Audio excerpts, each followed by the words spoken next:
Home to Purakaunui, ki te kaika o Purakaunui. Home to Otago, ki te kaika o Otago. My bones were calling me. E karaka mai oku te puna. My bones were calling me. E karaka mai oku te puna. My bones were calling me. Karaka mai oku te puna.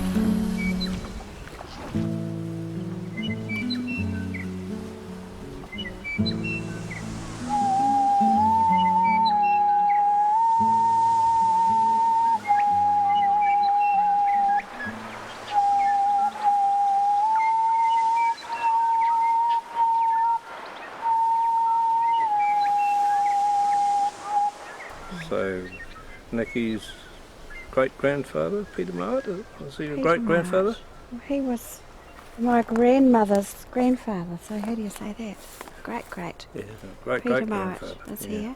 Yeah. Is here, and two of his children. Yeah. And my grandfather, John Miller, or Te Mira, and two of his children are here too, along with descendants of the drivers and also the Warrens, and others that we don't know of, because this sketch that was done by Walter Mantell in 1848, this place was labelled as the burial ground. There were 45 people living in the pa, which is just over on the edge of the channel. Somebody came in early 1850s and took another census. There were only 32 there by then. So it's quite possible that there are numbers in here who died as a result of those epidemics that came with the arrival of the Europeans. A lot of the people here at the time had been taken off by what the Maoris called mitiara, measles. Although the remains of the bodies are here, the spirits of the people are still in this district. As in life, so in death, the rangatira class were somewhat separate from the rest, and accordingly, the makarapa trees immediately behind me here were set aside as an Huirapa for the rangatiras, and there's either 5 or 6 that we know of buried in that site. There was talk from the 1920s onwards, we will have to do something about this Huirapa. And the trustees of the day got the tapu lifted. The coffins, what was left of them, were disinterred. And from what my father said, all the bones were put into a wool sack. You know, it's only 3 feet cubed. And they were planted on the northwestern side of the present Huirapa.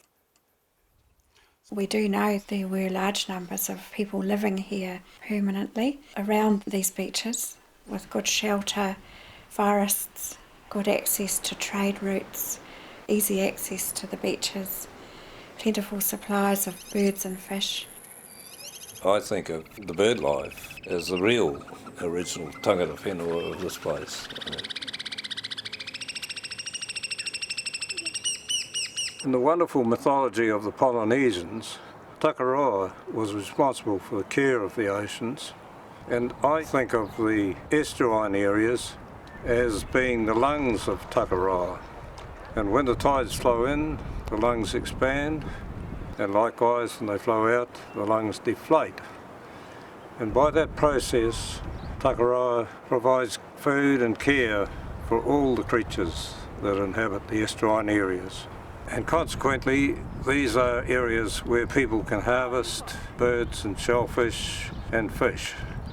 The major reason for the massive productivity of the ocean in Blueskin Bay here results from the fact that there is a current comes from the south and circles within here, and the colder water brings all the nutrients, and that is why the vast schools of barracuda, kahawai and others come inshore into here to spawn.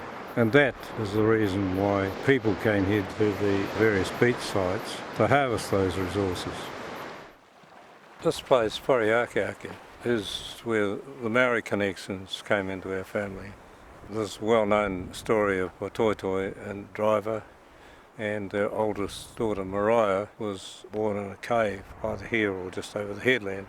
So it's a very important place for the families.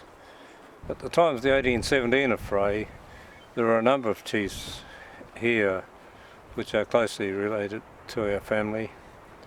Karako, Kahuti, Te Wahia, Matahari, all have a place in the history of this area. Te Wahia, who was also part of that chiefly group, their family were noted artisans who shaped a lot of the artefacts that were later found here. So it's an important place for the origins of our family here.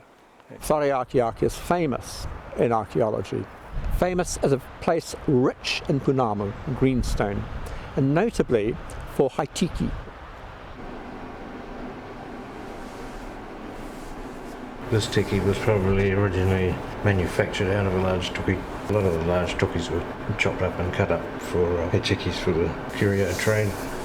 So literally tons of pounamu and other tauka were taken from these beaches in the 19th century by fossickers. And you can easily get a sense of the importance of these beaches just by visiting the Otago Museum and see the place names.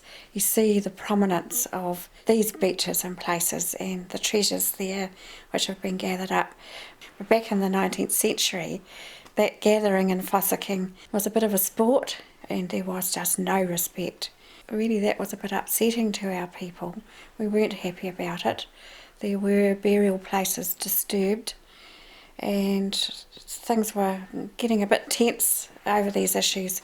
But in more recent years, we work very closely with archaeologists and people who have some different kind of respect for these treasures.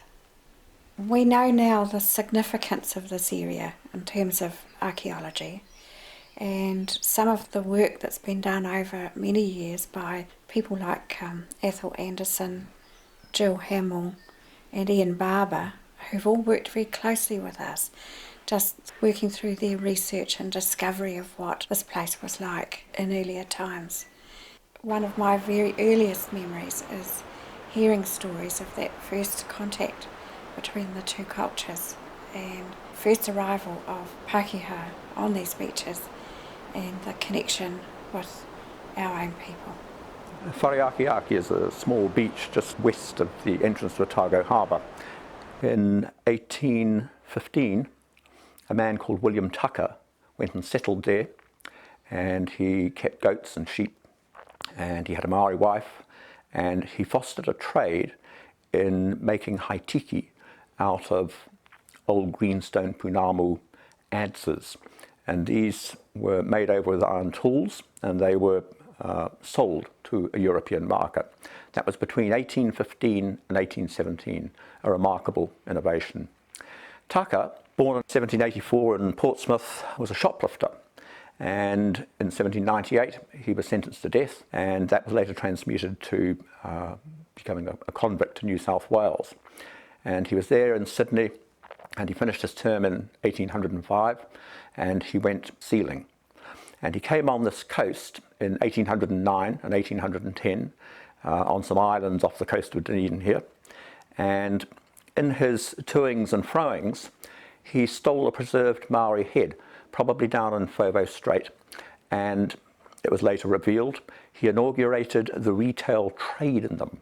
So that was a remarkable, if scandalous, innovation. He was not here late in 1810 when a sealing vessel was anchored in Otago Harbour, the Sydney Cove, and a red shirt and a knife and some other articles were stolen from it by a Maori chief, Te Wahia. When the owner discovered they were missing, he took his cutlass and disemboweled Te Wahia. That probably happened at Whānui at Murdering Beach. That soured relations between Maori and Pākehā. We didn't know about this until 2003, when a document called the Creed manuscript was discovered in the Alexander Turnbull Library. For the first time in nearly 200 years, it told us what had happened in this whole long saga. The first of the Christian missionaries to come to Waikabadi was Hocken, and the second was Charles Creed. And Charles Creed had a particular interest in studying Maori traditions and culture, and he also baptised or married a lot of the families in this district. And some of his informants would have come from this area. And so that theft, the red shirt, the Maori informants of the Reverend Creed tell us, soured relations so badly that thereafter Maori fell on Pākehā and Pākehā fell on Maori for many years, right down to 1823, by which time most of the people involved had long since lost sight of what it was that had caused this War of the Shirt, or the Sealers' War. Taka didn't know about it. He came back and landed at Whariakiaki from an unknown sealing ship in 1815. As I said, he lived there, he was a settler, and that means that Whariakiaki was the second place in New Zealand to be settled by Europeans. The first was the Bay of Islands, when the mission station was set up there in December of 1814. A few months later, Taka's arrival deliberately in order to live here and provision ships and conduct this trade in Haitiki. That, in effect, was the second European settlement in New Zealand at Whariakiaki.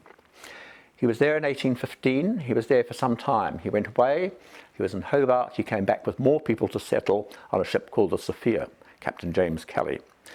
He made the mistake, according to the Creed manuscript, of getting off the ship in Otago harbour and distributing his gifts to the people there.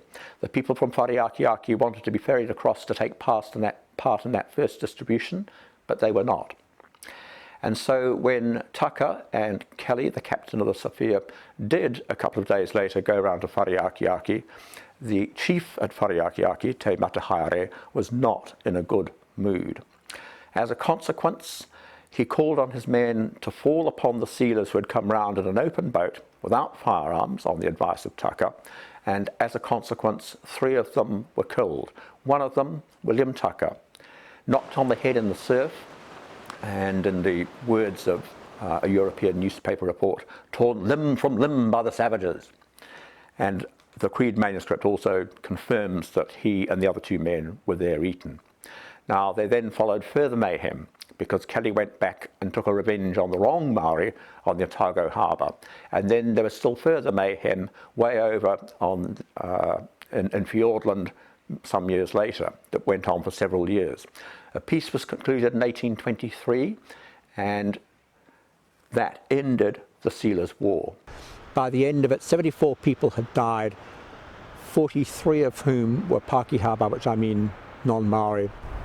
The settlement that William Taka lived in at Whariakiaki was a swamp pa, fortified settlement that was made probably in the 17th century, in the 1600s, according to the archaeological record. It was a very large settlement by southern New Zealand standards. It probably had, at the time that Taka was living there, about 1815, it probably had about 500 people. That's really substantial in southern New Zealand. From the creek in the foreground, wherever it may have been at that time, but over towards those trees and far on beyond that to the cliff, that's the settlement that was here in 1817 when William Taka was killed and where he had lived earlier. But the settlement was not the first Maori settlement there. On the rising ground at the back of the valley, there's an older, archaic settlement which had been occupied in moa hunter times. That is somewhere between about 1300 and 1450. Whariakiaki, quiet and unassuming as it seems, is one of the most historically important places in New Zealand Maori and Pākehā history. The name Whariakiaki, which wasn't very well known to many Europeans at all, was lost to sight, and on the European record there soon appeared the ominous name Murdering Beach. Captain Cook never came to this location, but a medallion of his, which had been given to Maori in Dusky Sound, was later found here. it was likely to have been traded for artefacts or something similar. There are similarities in what happened here with Tucker and Cook's death in Hawaii on a beach in 1779. So 40, 50 years earlier, Cook died in somewhat similar circumstances as what Tucker did here. This location is related to the Treaty of Waitangi in two ways. In 1836, the people at Otago plundered a ship in the Otago harbour, which they recognised belonged to Kelly, who had been involved in the 1817 affray here at Pūrākaunui. Karatai, the nephew of Karako, was captured and taken to Sydney as a hostage as a way of attempting to ensure that the people here would continue to behave. His captivity in Sydney was then used as a lever to press for a treaty which would bring British law and order to this country.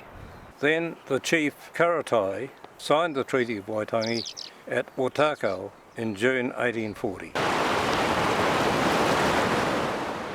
I don't believe that a beautiful remote location like this deserves forever afterwards a name Murdering Beach because of a conflict between two peoples who come from totally different background. And so in the late 1980s I suggested to the Geographic Board the beach should be renamed Pūrākaunui, and I also suggested that to recognise the similar archaeological site at Long Beach, that it should be renamed Whanau, and had the gall to also suggest that the original name of Pūrākaunui should be restored by the addition of the extra U in what had been known as Pūrākaunui all my life. There were screeds of articles, letters to the paper, and the talkback radio stations had a field day.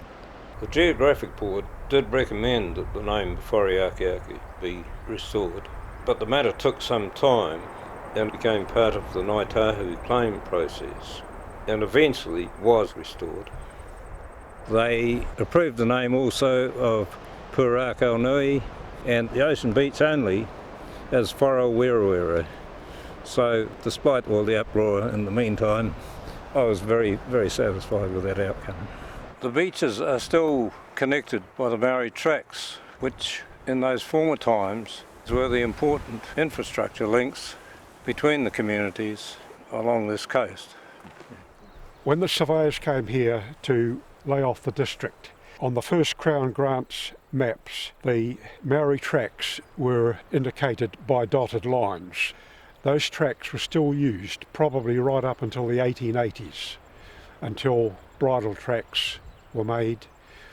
The sealers and whalers who arrived after the peace of 1823 were the first Europeans to use these tracks, and with them began the marriages which joined our Pākehā whakapapa with our Maori whakapapa. They also left their marks in the ground. Then shortly after that, in 1836, the shore whalers came. The whaling station was just in here. 1836 to 1837. I think they caught about 12 whales. And going by the amount of whale bone round here, there weren't many, and they weren't big.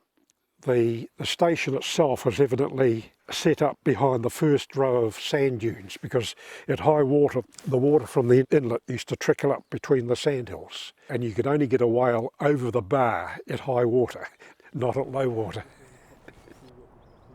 The 1820s was a pretty unhappy time in Canterbury because of Te Rapaha's incursions, and also there was a Ngāi Tahu inter-hapu conflict, and a number of the Canterbury families fled south and settled at Moiraki, probably Puketeraki, and certainly here in Pūrākaunui, And so there was a mix of the original Waitaha, Kati Mamoe and Kai Tahu in this area. Watkins, the Wesleyan Methodist, came to Waikato in 1840 and established a mission. And the conversion of many of the people, both there and here in Pūrākaunui, followed from that. A lot of Maori were probably sick of the sadness that Utu often created, and they were also decimated by the diseases the whalers and sealers brought with them. And so the good news of the New Testament seemed to them to offer better hope. Noa Parker was one of the chiefs, local chiefs here, who was baptised by Watkin and is buried in the Chief's Huirapa. In the 1940s there used to be cricket played on the crabgrass just through there. Various firms from town used to play the local team. At one stage I was chasing the ball in here. There was no undergrowth around the place in those days. And Tommy grabbed me and said, "Don't you go in there, you'll stand on Grandad." And that's the first confirmation I had that Tamati Te Kupeka was buried in here, Tom's grandfather. But you remember the 4 trees? Yeah, I remember. Yes. And that they just formed a small square. But I still don't go in there. It's all right as long as you go in with respect. It's the people who go in with no respect that are the problem. Noa Parker was among the first chiefs to learn to write his name from the missionaries, and he did sign the receipt for the money paid for Kemp's purchase. That was the huge 1848 land purchase that included this area. In December 1848, Walter Mantell came to discuss with the local people the establishment and location of reserves for their sustenance. Mantell was the commissioner for the extinguishment of native claims. His task was to seek agreement with Noa Parker as to where the reserves were to be located. The people in the Kaika were dependent upon the resources of the ocean and the resources from gardens along the foothills. Noa Parker and the others asked that the edge of this inlet be part of the reserve, and accordingly 28 acres was set aside. So they were attempting to protect the economy as it then stood. In Pūrākaunui Inlet there is a sighter for the southern boundary of the Maori Reserve. 2 long volcanic rocks which are half in the inlet and half on the land itself, and their Maori title is Otago. The reserves were established by the Maori Land Court in 1868. Noa Parker, whether he died or moved away, I don't know, but the claim was principally in the name of his brother, Te Oti Te Wāhia.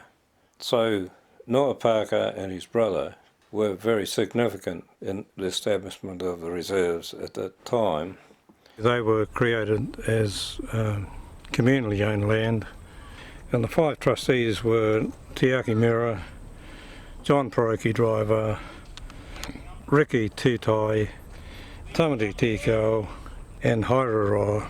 The title, which was subsequently issued in 1870, also listed the names of the beneficiaries. The tag on the title was that the land was to be absolutely inalienable. There was a calculation done when it got to the Maori Land Court that those 2 areas of reserve that they'd agreed to represented only 6 acres per head. So there was some consultation, and Mantell conceded the point in the Maori Land Court that was in fact inadequate, that elsewhere he'd been allowing 14 acres per head. The court then decided that that should be included in the reserve also, and also further land should be reserved at Wharawera or Long Beach. And that's what came out of it. But in terms of the new economy, all of this coastal land is marginal, and even the enlarged amounts were nowhere near sufficient to sustain the needs of the people as at present or in the future. And so the people remained here until 1872. The record says that the pā was finally abandoned, but in the interim many of them moved away as job opportunities and marriages elsewhere took them away. So out of the 45 people that were here when the census was taken, there was only really 3 families, the Warrens, John Purakaunui Driver and the Millers, actually obtained a living off it and developed it for farming purposes. The formal title was only issued in 1868. Almost immediately there was pressure to establish the railway reserve, and in 1875 85 acres of an already inadequate endowment was taken for railway reserve purposes.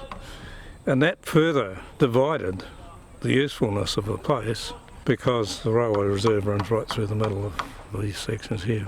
And so in 1891 the court then issued individual titles when it was recognised that all the children of Maori and whalers and that who were known as the half-castes had received no endowment whatsoever. And so there was political pressure applied, and eventually in 1880 an additional half-caste reserve was created, which was even further away from these local blocks, where Emma Miller, John Teaki's wife, was also named along with the Mowats as an owner. Moses and Mary Warren, my parents' neighbours on the Warren farm, had 5 sons and 2 daughters. 3 youngest children died early, and Tom, their son, lived on the land until he died in 1968. John Purakaunui Driver owned the land adjoining the Warren farm, and when he, his wife and their 2 sons died, that land then became part of the Warren farm as well, about the 1920s. Tom Warren, the last of the family that lived here, was our neighbour, and I have very fond memories of Tom as the kindest guy that lived in the district, because he had very little materially, but he was most generous and always helpful. He survived here on probably 6 or 10 milking cows. When his cattle weren't milking, he used to let them roam and forage out on the sand dunes. And of course there was no boundary fences out there, and cattle being cattle, they'd wander further and further afield, and they'd get over into the crib areas on the other side of the channel and create quite a bit of tension about that bloody Maori cattle again. But Tom would always get them back, and there was never any great tension over it. This is the site of the former Warren homestead, remains of which were destroyed in the 1994 fire. When I think back to how limited the income flows were in that, we had about, in my younger days, about 20 milking cows, which they used to milk, and they had a separator and they'd separate the cream. In the 1950s, dairy farming went out of fashion somewhat, and sheep farming became more the thing. There were tractors, there were cars, and increasingly people became individuals rather than part of the community that we'd known. I remember as a boy that when we made hay here, neighbours and relatives would all come together for haymaking, and they'd bring their horses and there'd be a communal day, and then in return Dad would go to Tom Warren's and Cliffy Drivers across the way and do likewise. And so that was part of the sort of communal remnant of the Maori ways that lingered right through into probably the early 1950s. The oldest of my mother's sister, also named Mariah, married Tom Spencer in Bluff, and she went birding on Kai Tahu, one of the islands that got rights on. She used to send kits in those kelp bags by rail here to our home. I've fond memories of my Uncle David. He'd been to the First World War, him and his brother Peter, and at Passchendaele he'd seen his brother shot. That must have been absolutely traumatic for Dave. And he came back after the First World War, and he had that dreaded Spanish flu. And he used to go off Mapatahi where there was a gut and fish for greenbone and moki. And he maintained that it was that therapy and that fresh air and the warmth and the surroundings got him over that Spanish flu, which most of them died for him. The reason the original reserves, the title to them, went to the high water back on the beaches was a recognition of the importance of the ocean resources to the survival of the people. And that love of the sea flowed through, obviously, to my Uncle Dave and to me as well. And the two of us spent many happy days either hauling the net on the beach or rowing out to sea in his clinker-built dinghy and fishing off Potato Point. And he had a flounder net, a cord net he'd made himself, and to preserve it he used to get remu bark from up in the native bush and soak the net in a solution with water and remu bark, and that gave it some preservative qualities. And in summertime he would come out on this beach here, gather up a team to haul the net, 3 net hauls, and you'd have dozens and dozens of flatfish. And I remember one time when one haul they put the net around 180 of sizable carway and pulled them up on the beach. And there were people, crib owners and that, walking along the beach, and they were handing out fish right, left and centre to them. The 1750s fray on Mapatahi was a time when there were a number of younger chiefs between Timaru and Pukekura, and they were in the grip of what was the Old Testament custom of an eye for an eye and a tooth for a tooth. And that was expressed in those days in the requirement of utu.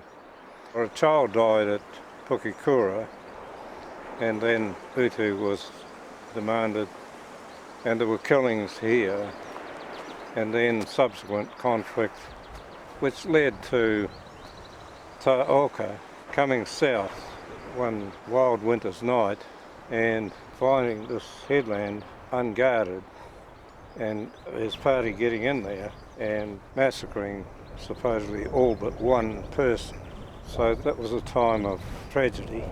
After Takaroa, the god of the ocean, and Papatūānuku were grieving for what had happened here in 1750, in their own time scale, they have restored this place to a place of peace and tranquility.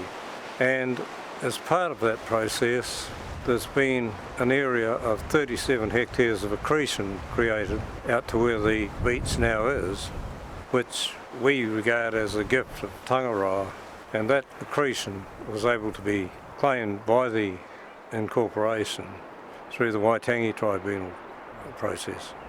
John Pierogi Driver, who was one of the original grantees for the reserves here, one of their sons was drowned at sea, and the story is that his wife, Tini Reko, used to walk this beach every day in the hope and expectation that Takaroa would bring the body back to her. For our families, it has been a place of peace and renewal. We spent many, many days on Mapatahi Beach as a family, enjoying those beautiful surroundings.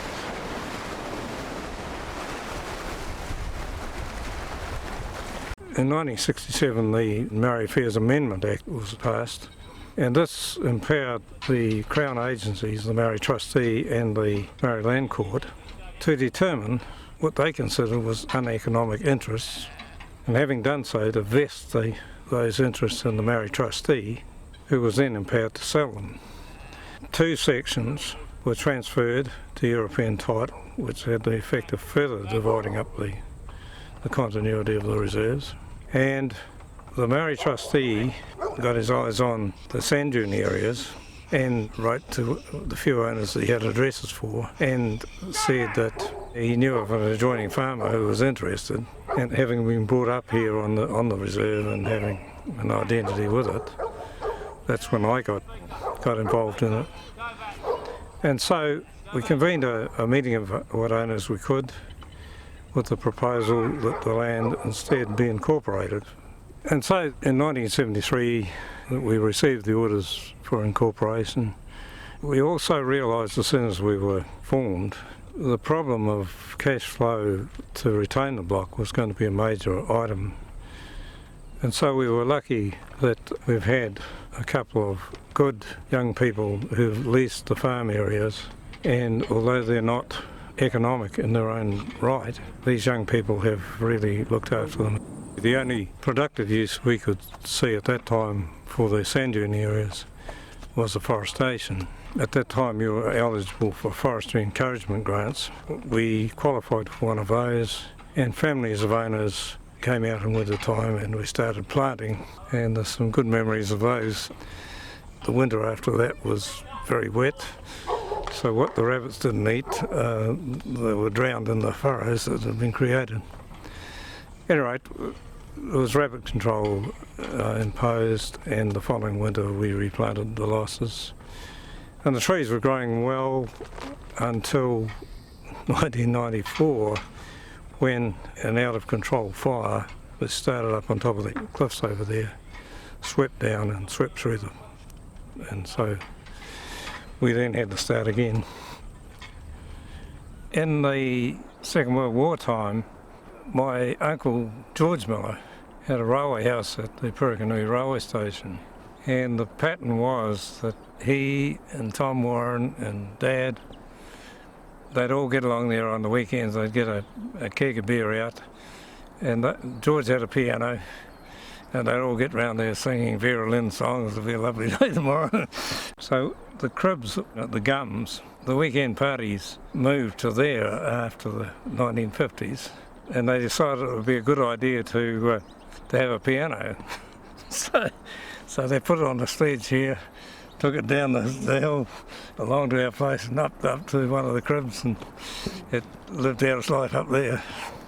The oldest of these 6 cribs dates back to the 1930s, when Bill Bradley, who was an engine driver at the time, must have liked this view from here, came and persuaded the Miller family to grant them an annual ground lease, and were built on the same basis. And this particular section of the railway, which ran through the Maori Reserve, was opened in 1877 and expanded the horizons of the people who lived there, provided greater opportunities, because it became a relatively simple matter to get to the big smoke in Dunedin. When the Warrens and the Millers and my parents farmed here, they used these ramps to take the cream, which they sent to the factory in Dunedin, by cart down the ramps and across the bay and up to the Pūrākaunui station. The gap in the weed mats are the result of the tracks of the carts going through there. Peter Mowat, patriarch of the Mowat family, got the contract to bring the rails and the sleepers in here by lighter, and they would have come in at high tide over the entrance channel up until about a line here, and this is a mooring post for that lighter as far up as they could get on a high tide. And from here the rails and the sleepers were then all sledged up by horses up to the railway formation. So this old post has probably been here since about 1875. Mariah, the oldest daughter of Richard Driver and Toitu, married William Stevens, and the marriage was short-lived because William died shortly afterwards. But there was a daughter and a son born to that, and the daughter became my great-grandmother. And then Mariah married Peter Mowat. Mariah Mowat died in 1927 here in her home, and her tangi was held at the home, And the closeness of those here was emphasised by the fact they got the train to stop up there behind the Miller homestead, and the group, quite a big Puketeraki contingent, processed down across the paddocks and across the tidal inlet, keening, and it must have been quite impressive for my dad, because at 90 still get quite emotional when he remembered it. I know that Peter Mark came here from the Shetland Islands and he was a boat builder. We do have Gilbert Mowatt's memoirs, and Gilbert is the son of Peter and Mariah. My nana, Lillian, was very much part of our family when I grew up as the eldest of 7. She was raised by her grandmother, Mariah. Lily came here at the age of 3 when her mother died. She, Cyril and Tui were raised by Mariah, who in fact raised altogether, I believe, 18 children. And, you know, that was a pretty unofficial social welfare system of the time. Mariah was named after the Sector Mariah, the boat that brought Bishop Pompalia here, and he did baptise her, and there's a register of that. And the cave at Whareakiaki, where she was said to be born, is named Mariah's Cave, and has always been called that in our family. Our forebear, Richard Driver, was reputed to come here on an American whaling vessel. He came ashore looking for potatoes and water, and was attacked by the natives living here.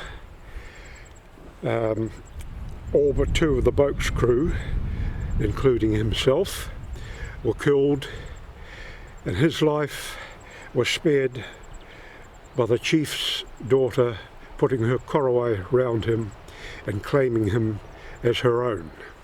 They were supposed to have lived here for a number of years after their firstborn Mariah was born, until Richard was made the first government pilot for the Otago harbour. The stories, well, you didn't know what to make of them somehow. Granny Mowat, she said, all these marvellous stories were bedtime stories I told to the 3 first white children at the signal station at Tairoa Head.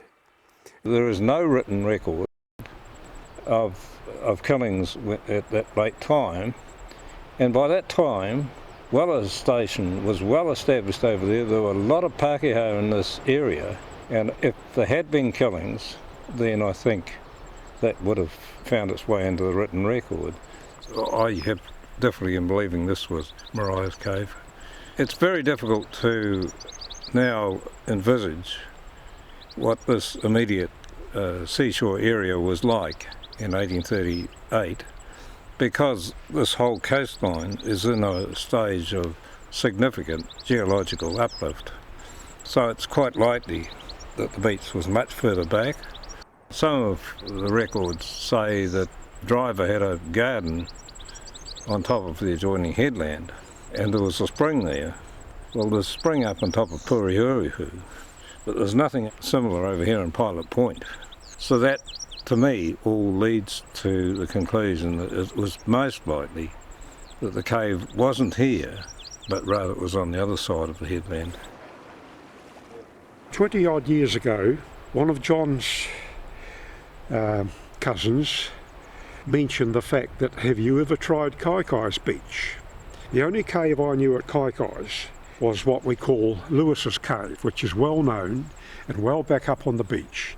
So I had a look at Lewis's Cave, but didn't have the right feel. And I said to my informant, if you mean was what we call Lewis's Cave, which is well known, it's not the cave I mean. Go another couple of 100 yards further down towards the beach. I got down to the beach, the fence gradually merged with the cliff face. So I climbed the fence and came back along the cliff face, and lo and behold, there was the top arc of an entrance of a very large cave, but there's only about a metre or so showing above the sand, which over a century or more had blown off the beach into the cave itself. I got into the cave with difficulty and had a feel about it. I climbed up a section of the cliff which was merely sand, and sat on a rock, and there was a vista of Blueskin Bay and the Pacific Ocean right up to Shag Point. And I thought, well, if any of these stories of them living in a cave is true, this would be it. We've grown up with that story Yeah. of Whareakiaki being the place, and of course from a very young age I've been coming out here and Nana's home, and lots of those stories were put to us about Driver landing there. Yeah. But then later on, some years later, we went over to Kaikai's, and the whole location and position of the beach is much more likely to have been the place. Yeah. Things were made out to be a bit of a fairy story and a different reality as you grow older, but a stronger sense of the significance of it. Yeah. It's like the two meanings and everything, you know, like in some lights that picture of Matoitoi done by my mother is a woman, I suspect, is supposed to be begging for the life of Driver, but another meaning could be that she's got her hands up in some kind of self-defence. It's a mural my mother did and submitted to the Benson and Hedges Art Awards in 1976. Many of her artworks focused on our family history. After the death of Matoitoi in 1846, there must have been a short period where by then 3 children were cared for by Mother Kai, whom we suspect was Matoitoi's sister. And there was also a son to her by Driver, John Pierogi. Then Driver married Elizabeth Robertson, who arrived on one of the first ships. And the family story has been that Mariah, the oldest daughter, stayed with them. Emma, the second daughter, went to relatives at Bluff, and Mary went to relatives in Christchurch. Emma married John Tregerthen, and that is where the name Tūrangawaewae comes from. And that marriage only lasted for a short time before John died, and then she married William Joss on Stewart Island. Mary married Mas Toiaika in Kaiapoi. I guess that's one thing that has had a big influence on me is knowing the calibre of the very strong women from the family lines that I descend from. And when you think of people like Whetū Turakatne Sullivan and Sonia Davies, who were both cabinet ministers, children and grandchildren were cared for and raised by Mariah in this place, and her strength and her care, very much a feel for that has been passed on to me through those generations. And then there were the artists and writers. We know Granny Mowat herself was a skilled watercolour painter. My mother, of course, was very artistically skilled. My sister Jacqueline's artwork is well known throughout the world. And writers like my sister Briar Middleditch, and of course our very famous cousin Kerry Hume, who's had world renown for her poetry and novels. I assume that Matoitoi was my great-grandmother as well as theirs. And one day Mike Broad and I were out sailing. We started talking about Mike's family. And he said he was the great-great-grandson of a Maori princess, Matoitoi. And I said, but she's my great-grandmother. And he said, you look in the bathroom mirror in the morning, you're not Maori. So I went home. These are the things you remember. I went home and said to my father, Matoitoi is my great-grandmother. And my father says, no, she's from the first side, the first family. We're from the white family, the junior family. And up until the first driver reunion in 1969, I had no idea who my great-grandmother was. It was very significant because it was the way in which we reconnected with the Tūrangawaewae. Kathleen Monroe and I went to Kaiapoi and met some of Whetū's aunts and uncles who were still alive then. And two of her aunts came down to that reunion, and it was the beginning of the reconnection with that family. We did scrolls for both the Maori side and the driver side. And they proved very popular. They were put up in the Dunedin town hall and they were all over there studying who they were related to, etc. Yeah. They called for volunteers to begin to organise another reunion. Of course, I was the only representative of my Toitu there, so I put my hand up. It was the 150th anniversary of this province. It was appropriate because Driver piloted one of those two early ships into the harbour, so that was the connection, wasn't it? Yeah. And it took 2 years of solid planning and work, and it finally happened in Labour Weekend 2000, and we had something like 400 people attend.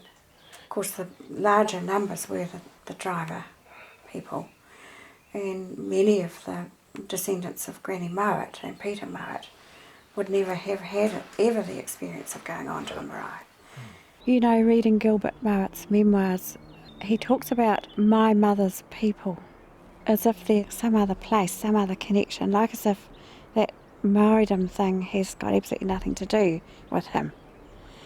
And of course in my growing up years, 1950s, 1960s, there was never any recognition of a connection with Kai Tahu people. Those were the quite dramatic changes since 1969, that the Toitu descendants had more of a sense of who they were. Haere mai, haere mai, haere mai, te mokopuna o mo toitai, haere mai. Taranga mai ki te āhuatanga kua rūpeke atu, ki te oeta ārai, ki te wahungu tangata e.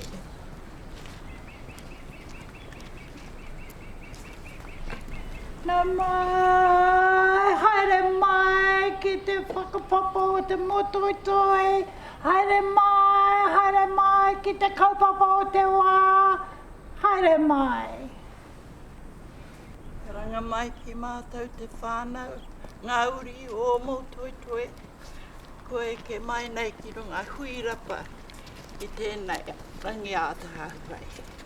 Most of the families that began here have branches that have lived wholly in the Pākehā world, and one of the dreams for this project was perhaps bringing them back, making them more aware of the Maori side of the descent. It's the people that keep the home fires burning. They're the ones. They're the ones. It's her husband there, who is from Motoitoi. Many of the families are very curious about those origins, but the knowledge has not been handed down because of their parents and grandparents living in the Pākehā world. So the hui at Puketeraki marae was a great experience for many of those descendants, and they expressed much appreciation of having been provided with that opportunity. We were most fortunate that the Tūrangawaewae, Whetū and Kukapa were able to come to the hui and to share the introduction into the Maori world and guide us with that. And in return, we were able to show them and guide them to places where the ancestors had lived.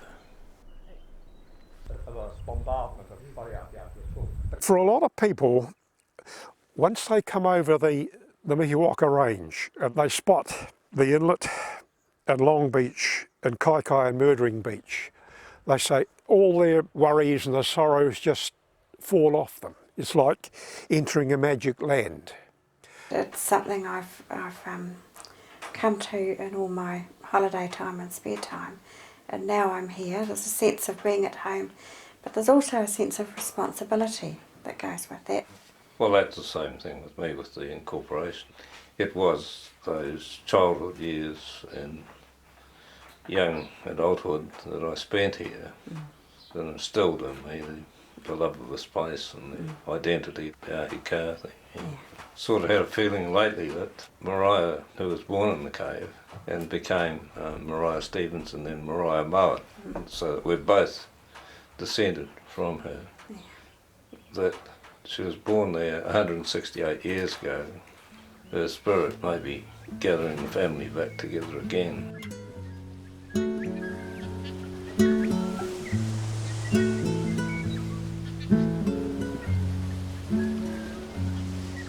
I dreamed of a journey. The road was a river of mist.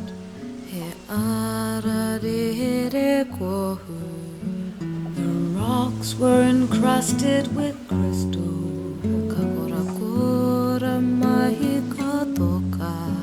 And twisted trees rising from wood. It wound above a harbor.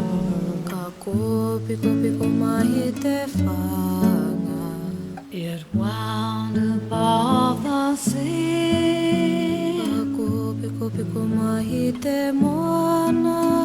I suddenly knew with a burst of joy